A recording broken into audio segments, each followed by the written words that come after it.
Oi, gente, bom dia. Olá, bom dia. Professora desaparece em Cariacica. Ela saiu de casa para ir ao médico e não voltou mais. Impasse e lixo acumulado nas cidades. A greve dos motoristas que fazem a coleta continua. Os trabalhadores pedem reajuste salarial. Professor de 45 anos morre vítima da Covid-19.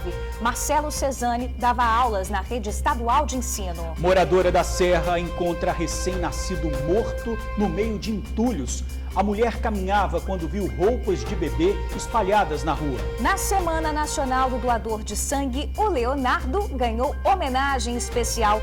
Ele é solidário há 4 anos. O Leonardo perdeu as 2 pernas em acidente e conhece bem a importância de deixar o Hemóis abastecido de vida. Eleições 2020, no estúdio do TN1, ao vivo, os candidatos à Prefeitura de Cariacica. Não deixe de conhecer as propostas de Célia Tavares e Euclério Sampaio. A gente já volta, amigos.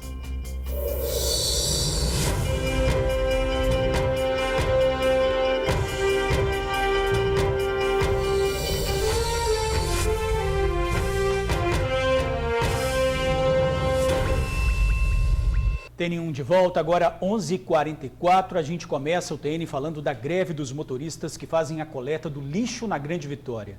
Desde segunda-feira, a categoria está de braços cruzados. Pois é, gente, em alguns pontos, caminhões até conseguiram circular, mas com a escolta de guardas municipais. E ontem à noite, um caminhão de lixo foi depredado no centro de Vitória. Hoje foi uma manhã diferente. Não era nem 8 horas direito e as ruas já estavam limpas. Estamos nas regiões de Araçás e Guaranhuns, em Vila Velha. A Andréia nem acreditou quando viu o caminhão de coleta de lixo passando. Hoje de manhã, como eu vim caminhar e vi o carro passando. Aí eu falei assim, nossa, graças a Deus, né? Já vai fazer uma limpeza, porque a gente precisa. A última coleta por aqui havia sido feita na semana passada. Quer dizer, a lixaiada acumulou sábado, domingo, segunda e terça. Ainda bem que hoje vieram de manhã aqui recolher. Tinha muito lixo nessa rua, cara. Os motoristas de caminhão de limpeza pública anunciaram a greve no último domingo, dia 22. De acordo com o Sindi Rodoviários, a paralisação começou por causa da reivindicação pela manutenção da data base e reajuste salarial, o que não teve acordo até agora. Em Vitória, a situação ainda está um pouquinho complicada. No centro, ainda vemos monte de lixo acumulado. Só para você ter uma ideia, a estimativa é de que 4.000 toneladas de lixo deixaram de ser recolhidas em Vitória, Vila Velha, Cariacica e Serra, de acordo com as empresas que operam o serviço. É muita sujeira, né? E o problema fica maior quando a situação parte para a violência. Um caminhão de lixo foi depredado na noite de ontem. Isso ocorreu no centro de Vitória por volta das 11. Repare nas imagens que um suspeito pega pedras no chão e taca no para-brisa. Uma cena de violência diferente do que a gente vê aqui todo dia, né? Parece uma cena institucional, né? É uma pena que a gente veja isso, né? O que se espera é que um acordo seja feito o quanto antes. Agora é esperar que eles continuem trabalhando, né? Eu sei que tem que ter seus direitos. Olha, os trabalhadores reivindicaram reajuste salarial, mas ainda não teve acordo. A Justiça determinou que eles mantenham 70% do serviço de limpeza, mas isso não está sendo cumprido. Ontem determinou que o Sindi Rodoviário se manifeste em 48 horas sobre esse descumprimento. A gente viu aí na reportagem que, para amenizar o problema, algumas prefeituras têm buscado alternativas para recolher a sujeira acumulada, usando até mesmo caminhões próprios. Mistério na zona rural de Cariacica. Uma professora saiu de casa para ir ao médico e não voltou mais. Já são 5 dias sem dar notícias aos familiares. Mistério mesmo, gente. No dia do desaparecimento, a família recebeu uma mensagem como se fosse da professora. Ela dizia que iria para São Paulo, mas os erros de português na escrita chamaram a atenção. É que Terezinha é formada em letras e lecionou por mais de 40 anos. O desaparecimento de Terezinha Hilário Barbosa, de 62 anos, ainda é um mistério para familiares e amigos da professora aposentada. Ela saiu de casa na última sexta-feira e não voltou mais. Terezinha mora neste sítio da família, que fica na localidade de Boca do Mato, em Cariacica. Os familiares de Terezinha preferiram não gravar entrevista, mas disseram que na sexta-feira ela reclamou de problemas de saúde. Disse que iria ao médico e logo depois recebeu o telefonema de uma suposta amiga. Ela veio para o ponto de ônibus que fica aqui, em frente ao sítio da família. Daqui seguiu para o terminal de Campo Grande, onde foi vista pela última vez. Ainda de acordo com a família, ela enviou uma mensagem pelo WhatsApp através do número desta amiga. Só que a mensagem tinha muito erro de português. E Terezinha é formada em letras. Deu aula há mais de 40 anos de português. Desconfiados, os familiares então pediram fotos do local onde ela estava, porque na mensagem ela dizia que iria para São Paulo. Só que eles não tiveram resposta. A irmã de Terezinha disse que há algum tempo ela sofreu um AVC e estaria debilitada. Seu Alcineu mora na região e conhece Terezinha desde criança. Ele também está preocupado com o sumiço da amiga. Está apreensivo, né? Igual a família está sofrendo, né? Que não... Já pensou, sim, hoje é o quê? 20, hoje é 25, né? Está com 6 dias já, então não sabe, a gente não sabe como é que ela está, né? Não tem, a gente fica apreensivo. Infelizmente a gente não sabe por onde ela anda, como ela está. O caso será investigado pela Delegacia de Pessoas Desaparecidas. A Polícia Civil pede que os familiares da professora compareçam à sede da especializada para que repassem mais informações sobre as vestimentas que a mulher usava no dia do desaparecimento, além de realizar autorização para que a ocorrência seja postada no 181. Olha, gente, mais um professor morreu vítima da Covid-19 no Espírito Santo. Marcelo Cesani tinha 45 anos e dava aulas de matemática nas redes estadual e municipal de Itapemirim, no sul do estado. Ele morava no balneário de Itaoca e não resistiu às complicações da doença. Marcelo era muito querido entre amigos e alunos por ser uma pessoa sempre alegre e carismática. De acordo com a esposa, ele começou a ter dor de cabeça, febre e tosse no fim de outubro. Buscou atendimento médico várias vezes, mas demorou a ser diagnosticado. Os sintomas só foram piorando e ele foi internado no último dia 7, já com muita dificuldade para respirar. O pulmão ficou bastante comprometido e Marcelo acabou morrendo na última segunda-feira. Amanhã, o professor e o filho iriam comemorar aniversário. O jovem completa 18 anos e Marcelo faria 46. Lamentável aí os nossos sentimentos à família e todos que conviviam com o professor Marcelo. Pois é, uma notícia triste que causa preocupação à categoria. Hoje, inclusive, o governo vai definir se as aulas presenciais continuam suspensas nos municípios de risco moderado. Uma nova reunião acontece entre o governador Renato Casagrande e representantes da educação. A gente viu aí que esse professor foi mais uma vítima da Covid-19, muito triste esse caso. A gente aproveita para atualizar a situação da pandemia aqui no Espírito Santo. Em 24 horas foram registradas 23 mortes e mais de 1.700 novos casos de coronavírus aqui no Espírito Santo. No painel Covid, nós temos 181.306 casos. Quase 168 mil pessoas conseguiram se recuperar. O estado já soma 4.172 mortes. Pois é, Bruna, a gente viu aí que o número de doentes está aumentando e a maioria dos infectados está na faixa dos 20 a 29 anos. Pois é, aquela ida ao barzinho, a balada sem proteção, que a gente vive mostrando aqui no TN1, tem consequências. Desde o início de novembro, foram registrados mais de 3.500 casos de contaminação entre os jovens. Há cerca de 9 meses, a balada da Maria Clara tem sido no sofá. A jovem de apenas 17 anos está seguindo à risca a quarentena. Talvez não por opção, mas sim uma obrigação. É que ela mora com os pais e também com os avós. Ficar em casa não está sendo fácil, está sendo difícil porque eu estou vendo todo mundo sair. Mas como eu tenho idosos dentro de casa, meus pais também são grupos de risco. Então é melhor ficar em casa e não colocar ninguém em risco para não ter peso na consciência. Meus avós são tudo para mim. O número de contaminados pelo coronavírus voltou a aumentar aqui no estado. A maior parte dos infectados são jovens entre 20 e 29 anos. Na maioria das vezes, eles não apresentam sintomas, mas se tornam vetores do vírus.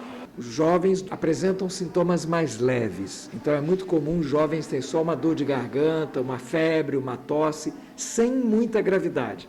Mas volto a dizer, mesmo entre jovens, alguns casos muito graves ocorrem, mesmo alguns jovens podem morrer, mas principalmente eles levam a doença para as pessoas de risco, porque nós não vivemos numa redoma, quer dizer, os mais velhos têm jovens, filhos, netos, têm cuidadores. Por isso a Luciana anda tão rígida com a Maria Clara. Por aqui existem regras para manter o convívio saudável dentro de casa. Para mim não tem flexibilidade, porque está aumentando cada vez mais de novo. E a gente está vendo que o negócio está correndo solto, um monte de gente fazendo balada, os barzinhos hiperlotados. Desde o início de novembro já foram registrados mais de 3.500 novos casos de contaminação só entre os jovens. E não pense que eles estão imunes não, viu? Alguns podem ter sintomas leves, outros graves consequências. E aí, vai jogar com a sorte e arriscar?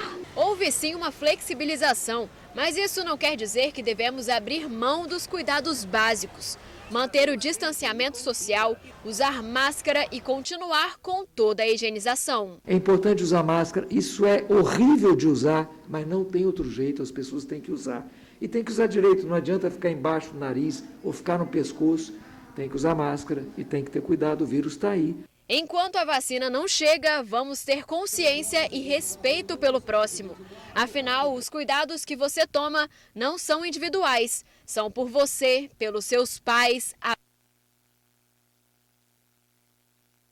Se a gente for parar para fazer os cálculos... Olha só, desde o início da pandemia, 32.408 jovens já foram infectados aí pela doença. Um motorista morreu atropelado pelo próprio caminhão na rodovia ES-060 em Anchieta, sul do estado. Rafael de Souza Alves, de 37 anos, era morador de Guarapari e seguia com o veículo para uma oficina do sul do estado quando o caminhão teve falhas mecânicas e ele decidiu parar no acostamento. Parte do escapamento caiu na pista. Testemunhas contaram que Rafael estava embaixo do caminhão quando o veículo começou a descer e acabou atropelando o motorista. Após atropelar Rafael, o caminhão continuou descendo, quebrou a barreira de proteção e foi parar do lado de fora da rodovia. Ainda não se sabe o que causou o acidente, mas a suspeita é que o freio de mão tenha quebrado. Olha, gente, um caso chocante no interior do estado. Um homem é suspeito de estuprar 10 crianças da mesma família. É isso mesmo. 2 são filhas. Pode falar, Bruno. 2 são filhas do acusado e 8 são sobrinhas. A delegada de Linhares falou sobre essa história terrível.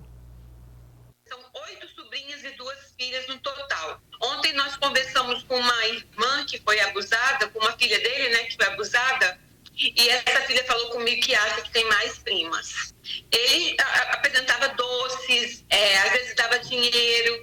Ele era um tio maravilhoso, aquele tiozão mesmo, que elas amavam muito. E isso, em todos os relatos, elas falam isso, tá? Então, assim, ele agia sempre ocultamente, quando não tinha nenhum adulto por perto, e às vezes nem criança, porque ele agia sempre separadamente com cada pessoa. Ele nega tudo. Com as filhas, ele fala que ele tinha intimidade com as filhas, mas era intimidade pai.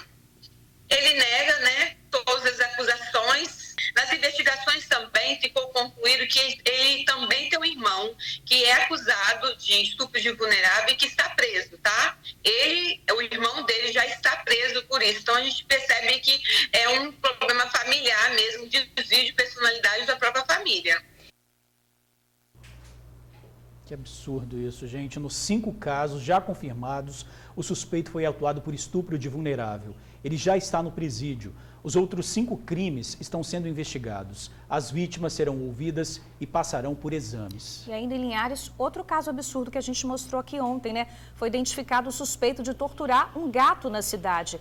O animal estava preso em uma gaiola. Tinha um pedaço de vergalhão atravessado sob a pele, perto da cabeça. Ele foi encontrado por protetores de animais após uma denúncia anônima. Estava agonizando e com ferimentos pelo corpo. O gato foi levado para atendimento veterinário em estado grave. Recebeu os cuidados e está em um lar temporário sendo medicado. Depois será colocado para adoção. A CPI dos maus-tratos contra os animais da Assembleia Legislativa está acompanhando esse caso. Pois é, e o delegado da cidade falou como estão as investigações. Vamos ver. Houve oitivas, já tentamos encontrar o eventual suspeito, já confirmamos a autoria. Pelo que a gente apurou, na concepção dele, ele estava cansado daqueles gatos que estavam incomodando. Ele mora numa região onde tem muito gato e estava deixando os gatos invadiam a casa dele. Bom, pelo que a gente apurou através das testemunhas, informações que não justificam o que foi feito, tamanha crueldade. Então, assim como a sociedade, a gente quer fazer justiça e espera que a justiça seja feita. Um recém-nascido do sexo masculino foi encontrado morto em uma sacola de lixo no bairro Jardim Carapina, na Serra. Uma moradora passava por uma rua do bairro quando percebeu as peças de roupas de bebê pelo chão, próximas a um lixo. Ela se aproximou, mexeu nas sacolas e acabou encontrando a criança morta. A polícia foi acionada e o corpo encaminhado para o DML, onde o exame será feito para apontar a causa da morte. O caso será investigado pela Divisão de Homicídios da Serra e, até o momento, a mãe do recém-nascido não foi localizada. E olha, Bruna, já começou o esquenta da Black Friday. E você já fez alguma compra? Eu já fiz algumas pela internet, confesso. Também, hein? Você em casa costuma pesquisar antes? Vale a dica, hein? Não fique de olho apenas nos melhores preços. Veja também se você está comprando nas lojas que cumprem o que prometem, principalmente em negócios feitos pela internet. Olha aí o que a gente acabou de falar. Luciano Rosetti vai trazer esse alerta para a gente. Ele conversa ao vivo com o diretor do Procon estadual. Boa tarde para vocês, Luciano. É isso aí, Bruna, George, amigo do TN, tá chegando uma das datas mais importantes do comércio, né? A Black Friday, que é no próximo dia 27, sexta-feira. Só que com essa, né, tem muita gente aí que se empolga, sai comprando aí o que dá na telha, sai comprando aí o que nem cabe no bolso direito. E esse pessoal se esquece que existem muitas pegadinhas nessa época do ano. E para falar sobre isso, a gente está aqui com o Rogério Ataíde, diretor-presidente do Procon estadual. E, Rogério, queria que a gente começasse o nosso bate-papo por essas pegadinhas, né? Quais são as principais que são aplicadas aí no mercado? Bom dia. Bom dia. Primeiramente, o consumidor ele deve ficar atento, se ele quer aproveitar a Black Friday, né? Ele deve antecipadamente pesquisar o produto que ele quer comprar, para ver se efetivamente, nessa sexta-feira, esse produto efetivamente vai estar com preço promocional. Porque muitas lojas, aí entra na pegadinha, 3 dias antes, lojas físicas e lojas virtuais, elas majoram o preço, quer dizer, o preço era um preço X, passa a ser XY, para no dia da Black Friday voltar esse preço e o consumidor acaba sendo enganado. Pensa que está comprando numa promoção e não está. Porque é muito comum, quando o consumidor passa por uma loja ou vê um site, promoção, ele sim é induzido a comprar pensando que está efetivamente comprando uma promoção. E, na realidade, muitas vezes não está. Não tem promoção nenhuma nesse caso, né? É uma pegadinha, como você comentou. Pois é, a galera aumenta o preço dias antes, depois diminui o preço voltando para aquele preço normal e fala, é promoção, quando não é, né? Exatamente, por isso que a gente fala que o consumidor ele deve pesquisar. Aquela história, né, que a gente sempre fala, eu preciso ou eu quero? Se ele precisa, ele deve procurar fazer uma pesquisa. A pesquisa é muito importante. Muitos consumidores aproveitam esse período e antecipam compras para o Natal, para sair do tumulto, né, e aproveitar os preços, que realmente alguns preços valem a pena. Sabendo que ele deve fazer uma programação financeira, né? Ele vai receber agora o 13º dele, ver efetivamente se vale a pena ele gastar esse dinheiro em compras, ou ele pode amortizar alguma dívida e sair fora dos juros, né, que estão muito altos. Então, essas são as dicas que a gente dá para os consumidores nesse período. Os principais cuidados, né, que devem ser tomados, com certeza. E nessa época de pandemia, principalmente, claro, esse mercado já estava crescendo bem antes, né, mas na época da pandemia ele aumentou vertiginosamente, que é o mercado online, as compras pela internet. E isso, né, vale a pena o consumidor prestar bastante atenção também, né? Sim, e existe também algumas diferenças de você comprar na loja física e na loja virtual, né? Na loja virtual, você tem um prazo de arrependimento, um prazo de reflexão de 7 dias, a partir do aceite da mercadoria, que você pode cancelar essa compra, independentemente desse produto chegar com todas as características acordadas. Já na loja física, não. Você comprou o produto, você não pode trocar o produto simplesmente que você não gostou daquele produto, né? Você deu um problema, você não vai ficar no prejuízo, mas você tem que passar por uma assistência técnica, num prazo geralmente de 30 dias, não resolvendo, aí sim o consumidor pode pegar o dinheiro dele de volta corrigido, ficar com esse produto com abatimento, ou ficar com um produto igual ou similar e aceitar um outro produto. Ele não fica no prejuízo. Agora, só para a gente passar aqui rapidinho um serviço, né? Porque nosso tempo está acabando. A pessoa comprou um produto, deu problema, precisa trocar, ou então precisa resolver esse problema com a loja, com o comerciante. Qual é o caminho das pedras? Algumas lojas têm uma política de troca, por isso que é importante, na hora de você comprar, pegar todas as informações. Mas, a princípio, o que o consumidor tem que fazer? Procurar a loja tem que se responsabilizar e enviar isso para uma assistência técnica e, num prazo, como eu te falei, de 30 dias, resolver o problema desse consumidor, o produto está bom, devolve para o consumidor. Não tendo, o comerciante tem que se responsabilizar e resolver o problema do consumidor. Beleza, recado dado. Obrigado, Rogério. A gente acabou de falar com o Rogério Ataíde, diretor-presidente do PROCON. Black Friday chegando, dia 27, sexta-feira. Não vai se empolgar, não vai ficar com a corda no pescoço não, hein? Bruna e George, com vocês. Isso aí, Luciana, não pode se empolgar também para não entrar numa Black fria, né, Com Bruna? certeza, e aí Tem encerrar muita o ano gente. com dívida ninguém merece, né? Ó, vamos mudar um pouquinho de assunto. Um ato de amor que se multiplica. Você sabia, George, que um doador de sangue pode salvar até 4 vidas? Olha que legal, hein? Muito bom, né? Hoje é comemorado o Dia Nacional do Doador Voluntário de Sangue. E a data ganha mais importância esse ano. Pois é, nesse período de pandemia, a redução no número de doadores foi cerca de 40%. E a situação dos hemocentros é crítica. Os estoques de sangue estão baixos.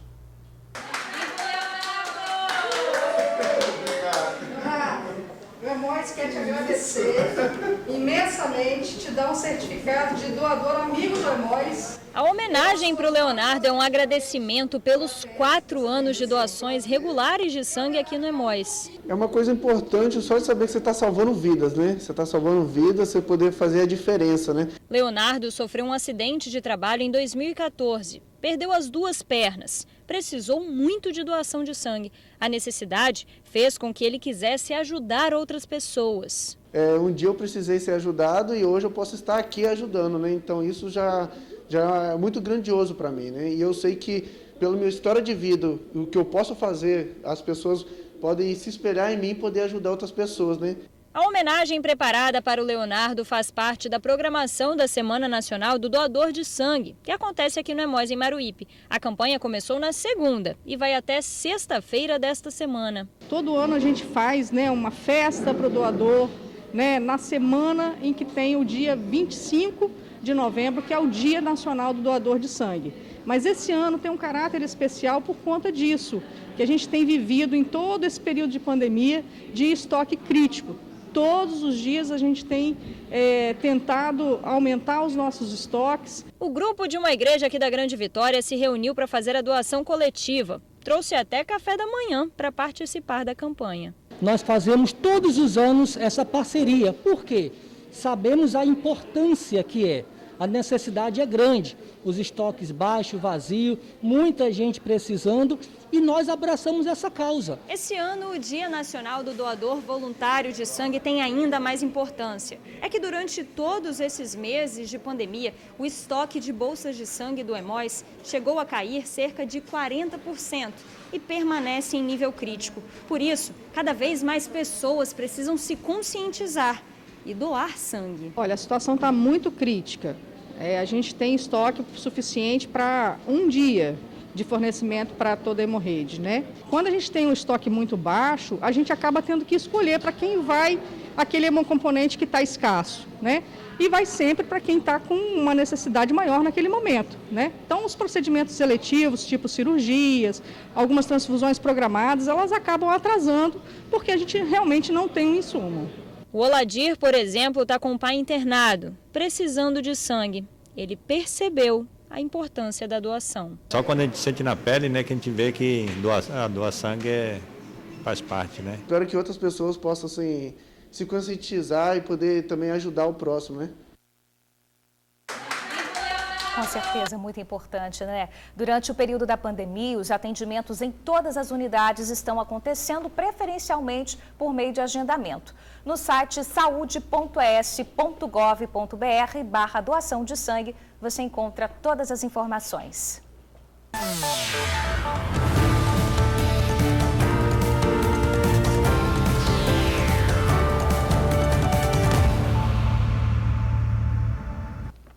Eleições municipais. A TV Tribuna, consciente da importância do jornalismo no processo democrático, dá continuidade à série de entrevistas com os candidatos que chegaram ao segundo turno e disputam o seu voto.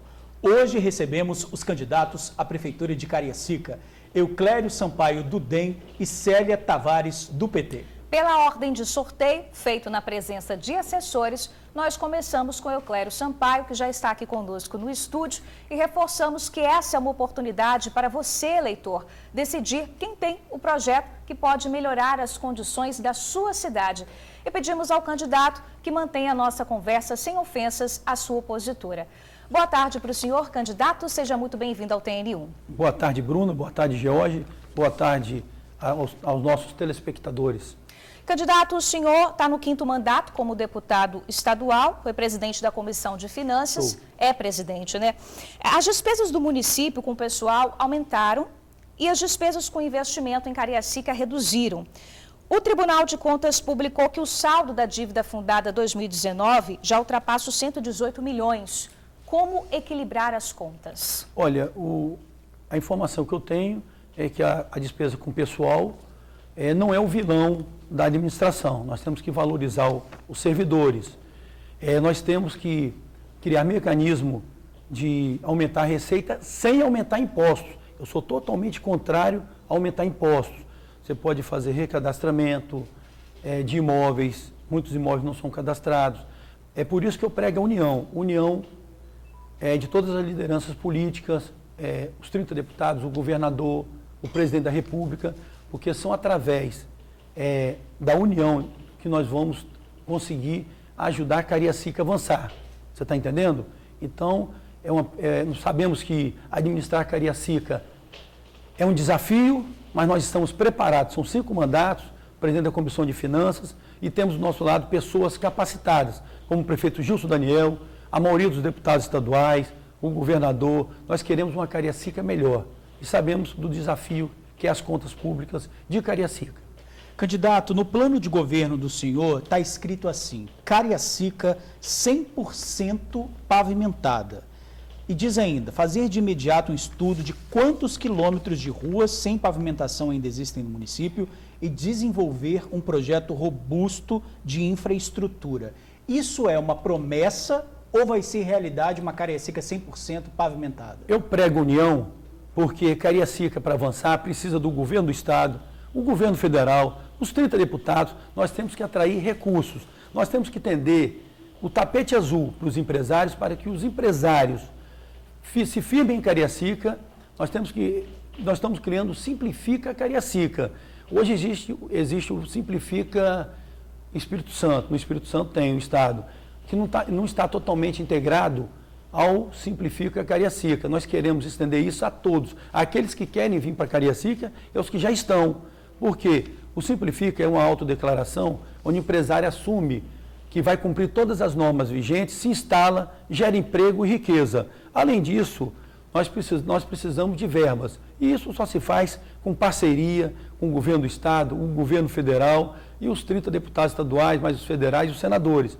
Porque o nosso projeto, nosso plano de governo é fazermos esse estudo, pavimentá-las e já criando ciclovia para melhorar a mobilidade urbana. Isso é isso é essencial para uma Cariacica melhor. E para você conseguir esse recurso, sozinho, isolado, você não vai conseguir. Tem que ter parcerias.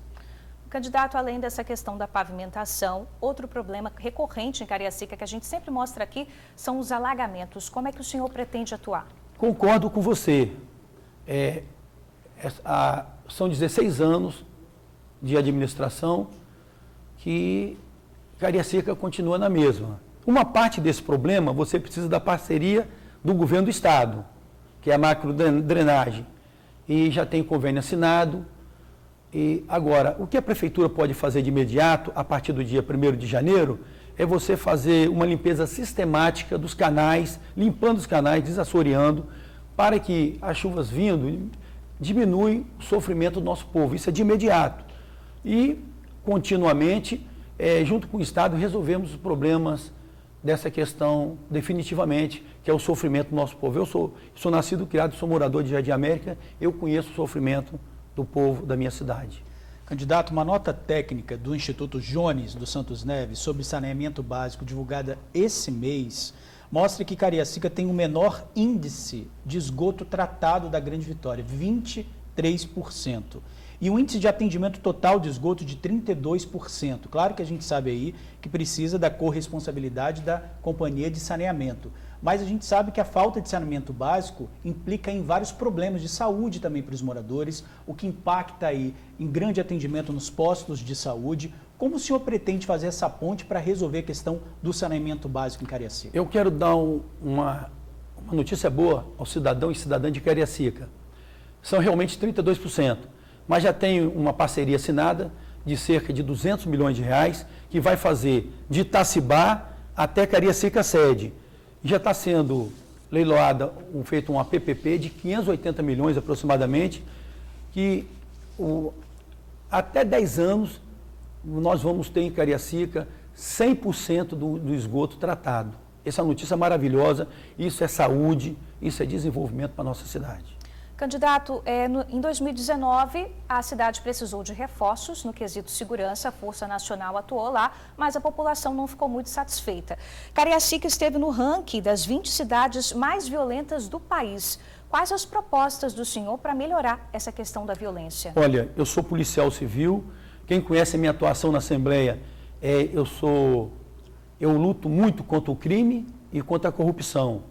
Nós pretendemos criar uma guarda municipal armada, bem treinada, com serviço de inteligência, inclusive com um braço dela para a guarda municipal armada rural, porque os nossos produtores ficam desprotegidos, trocarmos toda a iluminação de Cariacica, e você faz isso sem nenhum gasto para o poder público, porque iluminação é segurança, aumentar os pontos de vídeo monitoramento, cerco eletrônico, mas não basta nós agirmos ferozmente contra o crime. Nós temos que trabalhar no social, criar programas para a nossa juventude, para não deixar que o crime abrace os nossos jovens.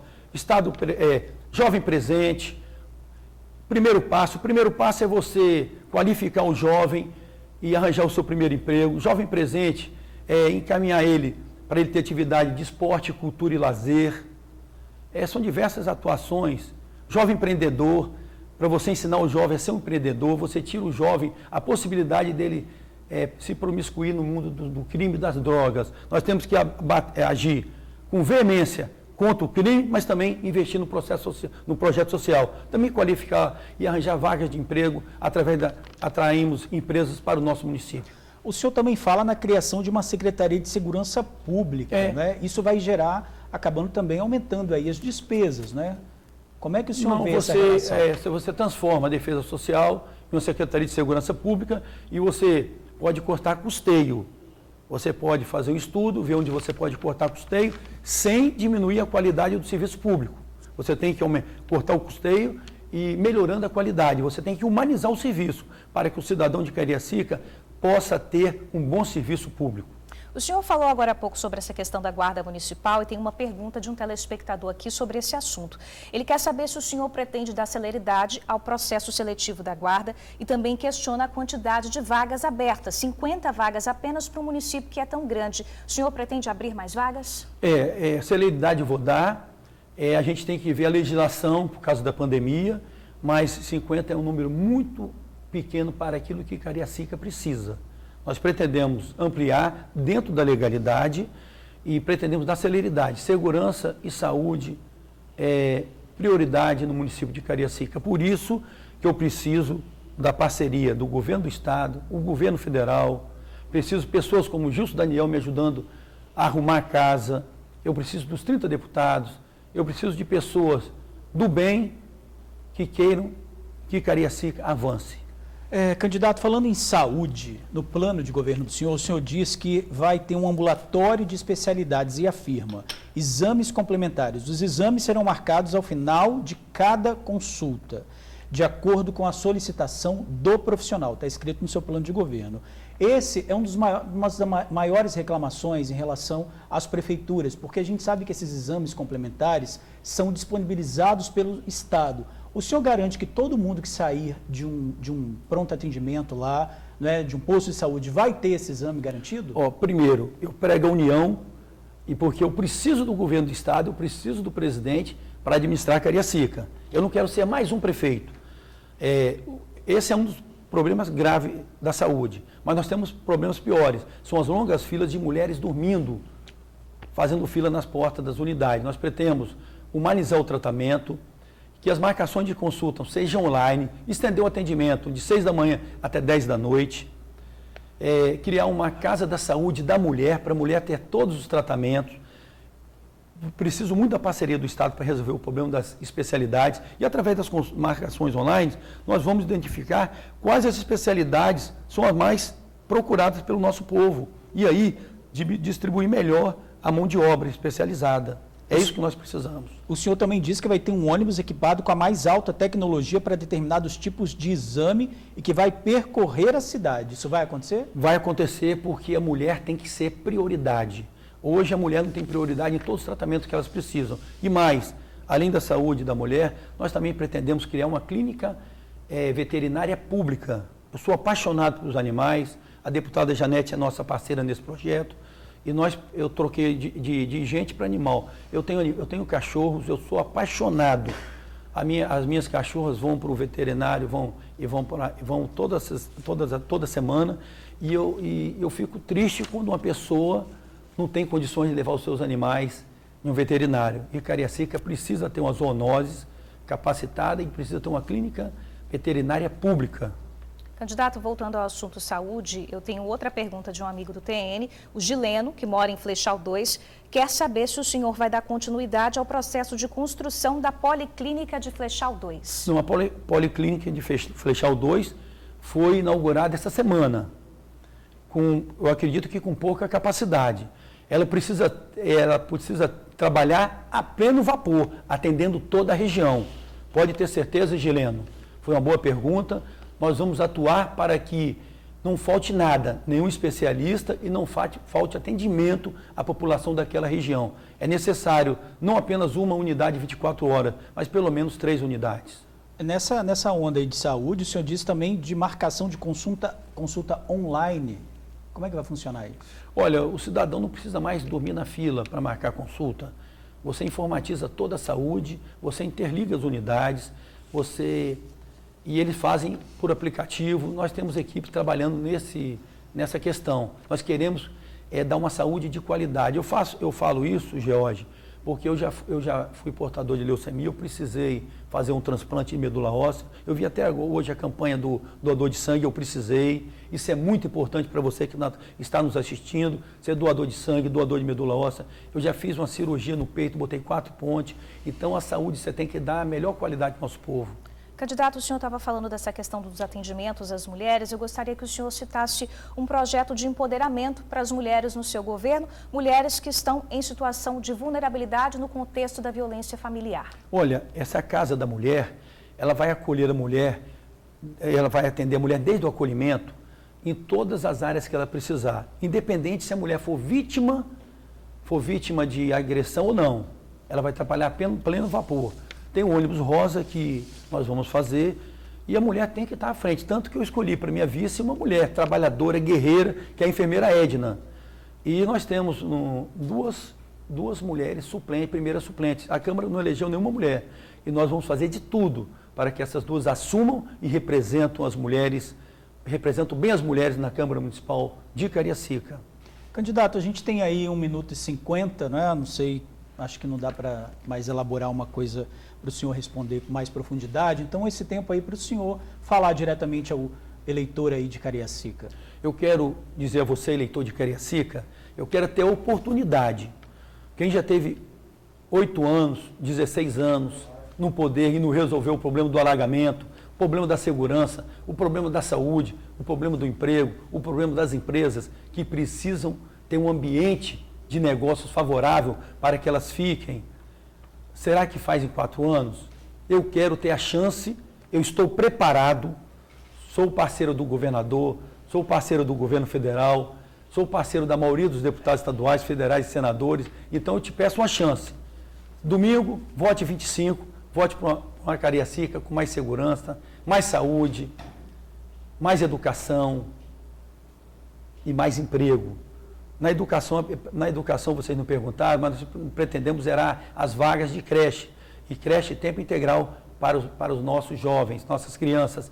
Não, nem só porque as mães precisam trabalhar, mas porque é necessário para a formação delas. Obrigado, TV Tribuna, pelo carinho, pela chance de eu apresentar parte do meu programa de governo.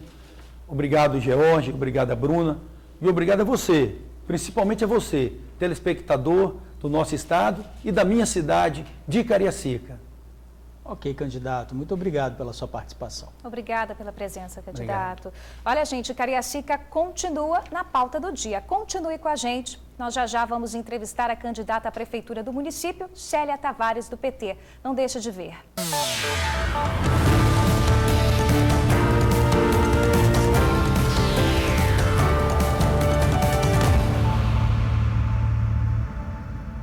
Estamos de volta e te convidamos para conhecer agora as propostas da candidata à Prefeitura de Cariacica, Célia Tavares, do PT, que já está aqui com a gente no estúdio. No bloco anterior, nós entrevistamos o candidato Euclério Sampaio. Nós reforçamos que essa é uma oportunidade para você, eleitor, decidir quem tem o projeto que pode melhorar suas condições de vida. Pedimos que essa entrevista fique no campo das ideias, sem ofensa ao adversário, nas urnas. Olá, candidato, uma boa tarde para a senhora, obrigado por estar aqui. Boa tarde a vocês, boa tarde à tribuna e boa tarde a todos que nos assistem. Candidata, Cariacica nos últimos 5 anos registrou 750 homicídios, de acordo com o Instituto Jones. É o segundo no estado mais violento. O primeiro em morte em confronto com a polícia, 36 mortes. A senhora já disse que a militarização não é o caminho. Qual é o caminho para resolver o problema da violência em Cariacica? Eu tenho dito que a militarização não é um caminho. Isso não significa dizer que nós não temos que ter as polícias, elas existem. Constitucionalmente é um papel do Estado. E a prefeitura, o governo municipal, ele tem um papel auxiliar, mas é extremamente importante, que é garantir políticas públicas em relação à educação, com formação profissional para os nossos jovens e garantir o acesso, a permanência e a qualidade do ensino. A assistência, garantir assistência às pessoas em situação de vulnerabilidade. Garantir cultura e esporte, principalmente nos nossos bairros periféricos. Garantir desenvolvimento econômico para gerar emprego e renda. E nós vamos fazer isso com uma Secretaria de Segurança e Direitos Humanos para coordenar estas atividades que são intersetoriais. Por isso que eu afirmo, a militarização em si não atende às questões da segurança, não diminui a violência. A Força Nacional está em Cariacica e nem por isso nós tivemos redução dos danos. Por isso, nós precisamos cuidar melhor da nossa cidade. Cariacica está abandonada. Precisa de uma prefeita preparada para cuidar da nossa gente, cuidar da vida. Candidata, ainda em segurança, como a senhora prevê a atuação da Guarda Municipal no município? Nós colocamos lá no nosso programa de governo, discutido com mais de 800 pessoas em plenárias temáticas virtuais, discutido com especialistas, que a Guarda Municipal vai ser valorizada com formação permanente para resguardar a vida, resguardar os direitos do cidadão e da cidadã. É para isso que tem que servir uma Guarda Municipal.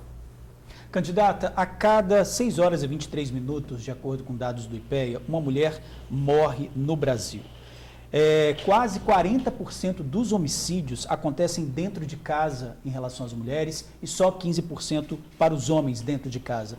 Num levantamento rápido, considerando a taxa de mortes em Cariacica, são pelo menos 30 mortes de mulheres dentro de casa.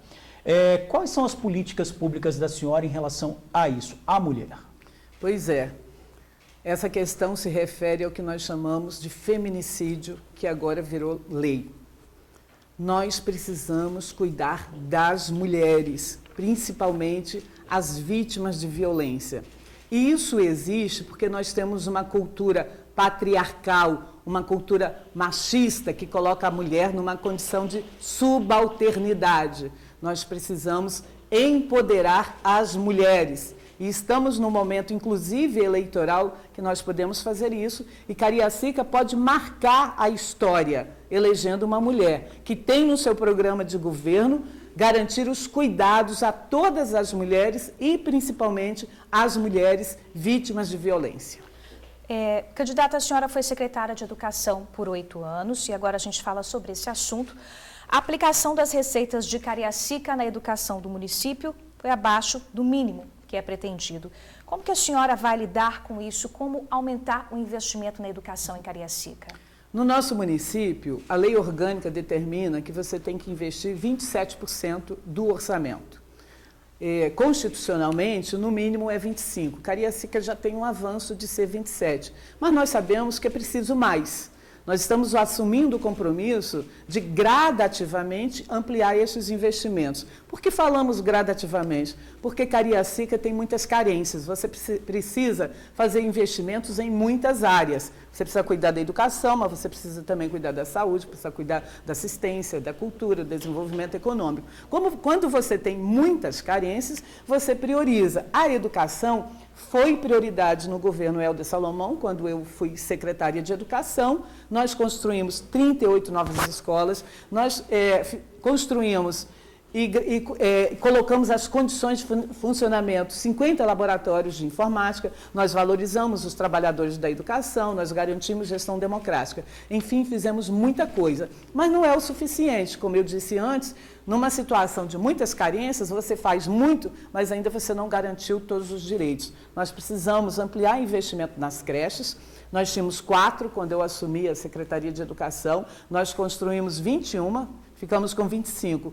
E quando nós, no ano de 2012, o último ano do nosso governo, em parceria com a presidenta Dilma, num programa chamado Pró-Infância, para ajudar os municípios a atender a educação infantil, Cariacica recebeu 10 creches. Qual era a função do município? Ter o terreno, um projeto e o governo federal enviava o recurso. Nós cuidamos para que esses 3 elementos ficassem redondinhos, direitinhos, para que Cariacica tivesse mais 10 creches. Tudo isso pronto, inclusive em alguns casos já licitados a construção. Pessoal, 8 anos depois, o atual governo entregou 3. Nós fizemos 38 em 8 anos. O atual governo, desses 10, só entregou 3. E ainda assim, em algumas situações, como o caso de Itanguá, que é a minha região, nós deixamos uma escola no acabamento. 8 anos depois está lá, não se fez nada. Por isso que eu repito a frase, Cariacica vive um tempo de abandono e Cariacica não aguenta mais isso. Ainda em saúde, candidata, a senhora promete uma expansão da estratégia da família para dar cobertura a pelo menos 60% da população. Não é uma meta um pouco ousada?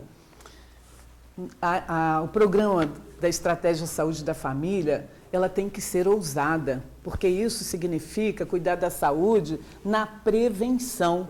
Se você atende bem no programa Saúde da Família, você reduz o número de pessoas que tem que procurar as unidades de saúde e você reduz também o número de incidências de doenças. Por isso, não é ousado, não. É uma obrigação.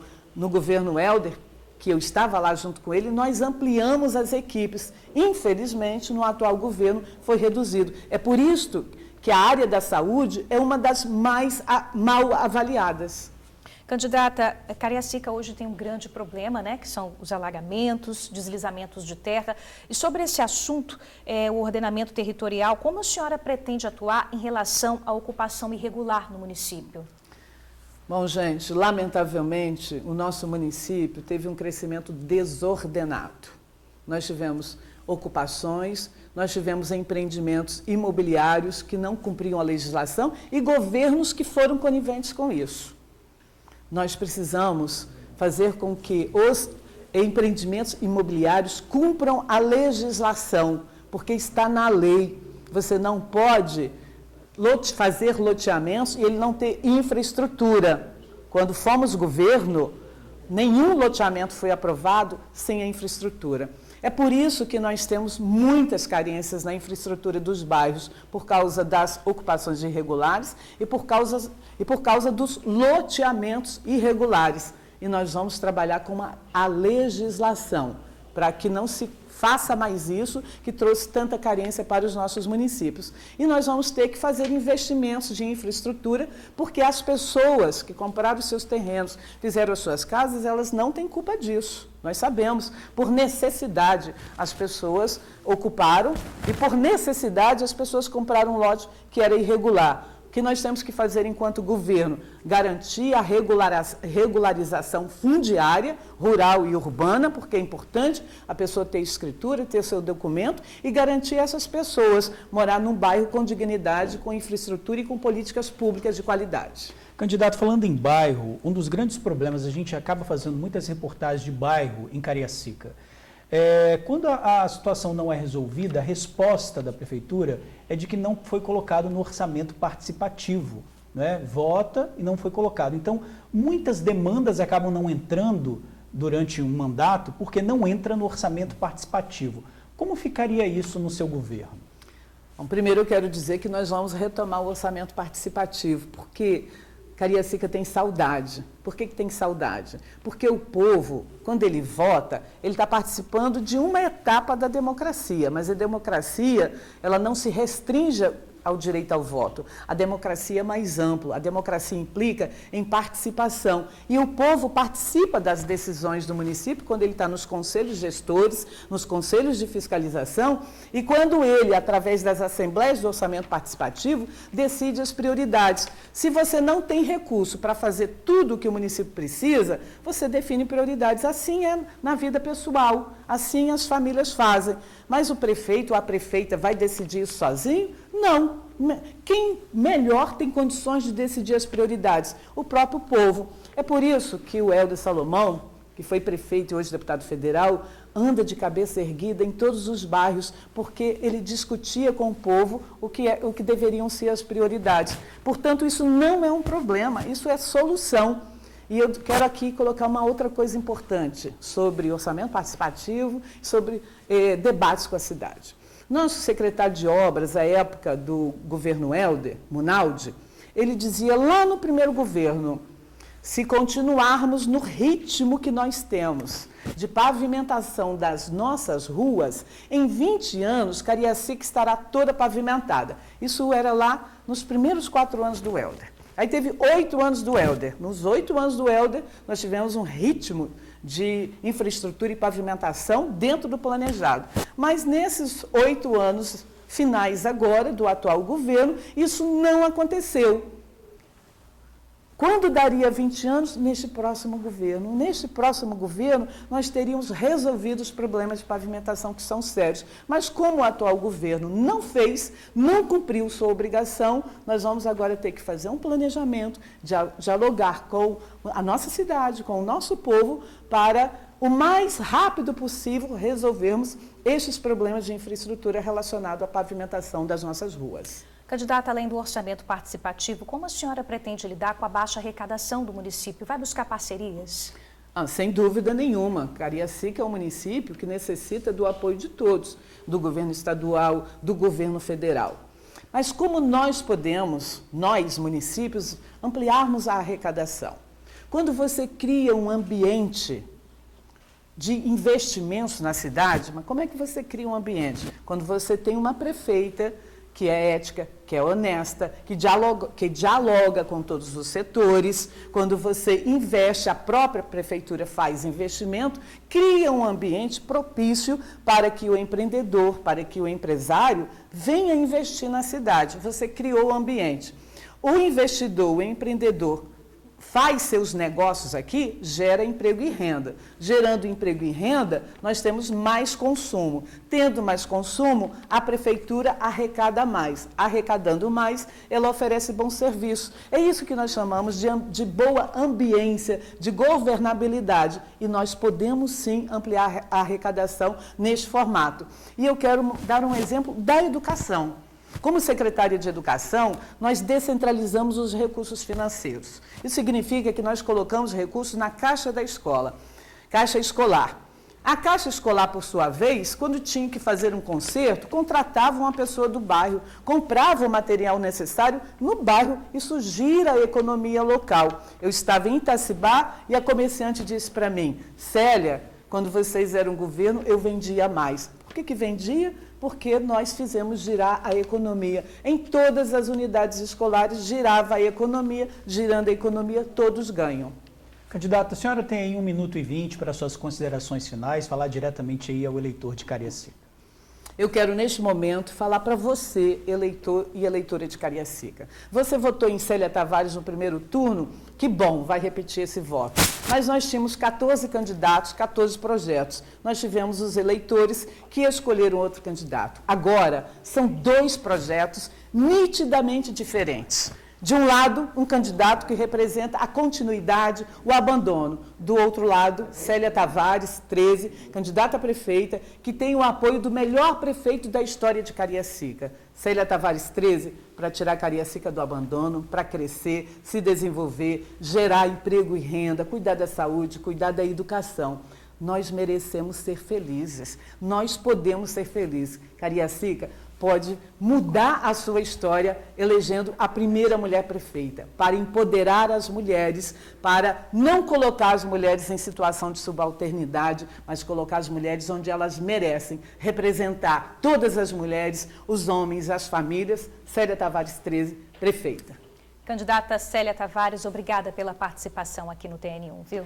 Obrigado, candidata. Muito obrigada. E olha, amanhã tem debate ao vivo aqui na TV Tribuna. Os candidatos à Prefeitura de Vitória, delegado Pasolini, do Republicanos, e João Coser, do PT, vão estar frente a frente, levando a você as propostas para administrar a capital do Espírito Santo. Você vai decidir quem tem o melhor projeto para a sua cidade. Esperamos você às 11h40 da manhã. Convide a família e os amigos, não é, Bruna? É amanhã aqui na TV Tribuna, com transmissão ao vivo no Tribuna Online e também na Rádio Legal FM. É isso aí, imperdível. Olha, gente, o governo do estado autoriza aulas em municípios com risco moderado. Na Grande Vitória, voltam escolas de Viana, Cariacica e Vitória. Aguarde para ver o nosso retorno. TN1 de volta e agora há pouco o governador do estado anunciou a retomada das aulas presenciais nas escolas dos municípios capixabas que estão em risco moderado. O anúncio foi feito nas redes sociais. Renato Casagrande disse que a decisão foi tomada após reunião entre o governo, sindicatos e Ministério Público. Ele ressaltou ainda que as aulas poderão ser retomadas amanhã, mas respeitando os protocolos estabelecidos pela Secretaria de Saúde. Pois é, em entrevista ao Tribuna Online, o Sindicato das Escolas Particulares do Espírito Santo informou que as unidades de ensino estão preparadas para reabrir e que vão continuar sendo rigorosos em relação à proteção dos alunos e funcionários. De acordo com o último mapa de risco divulgado pelo Estado, as cidades de Vitória, Barra de São Francisco, Cariacica, Ecoporanga e Viana estão em risco moderado. Por isso, as aulas presenciais foram suspensas. Encerrando aí com essa novidade, então, pais e alunos atentos. Agora, 12h46, está na hora de encerrar o jornal. A gente espera aqui amanhã com um debate, né? Valeu, gente. Tem N mais cedo, né? Tem o TN1 mais cedo e às 11h40 o debate. Muito obrigado por assistir ao jornal, pela companhia. Até amanhã. Tchau, tchau. Até amanhã.